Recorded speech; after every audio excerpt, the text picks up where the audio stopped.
langsung penyerahan bantuan dari Kementerian Sosial. Ini 1 unit, jadi ini mobil dapur yang lengkap dengan semua peralatannya. Jadi gunanya mobil dapur ini untuk mengantisipasi misalnya ketika terjadi kebencanaan, maka kita sudah siap dalam mengantisipasi misalnya menyiapkan makanan untuk para pengungsi dan hal lain. Jadi ini juga yang kita minta. 1 unit mobil, tapi ini 1 unit mobil ini lengkap dengan segalanya. Jadi lengkap dengan alat masaknya. Pak, ini bagian dari Kampung Siaga Bencana ya? Kapasitas berapa Pak bisa memuat untuk memasak?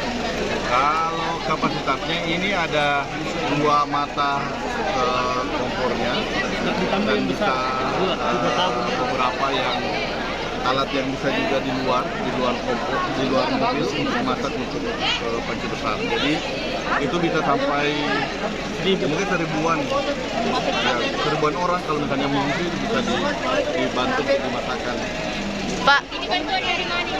Dari Kementerian Sosial. Pak, ini bentuk dari ini bagian dari Kampung Ya, Siaga jadi, Bencana kemarin ya? alhamdulillah ketika pencanangan kampung bencana di Kabupaten Maros, Bapak Ibu Menteri Sosial melalui Pak Dirjen itu langsung memberikan bantuan mobil ini dan alhamdulillah hari ini sudah terkirim dan kami terima. Rencananya Pak ditempatkan di mana nanti? Ini di dinas sosial.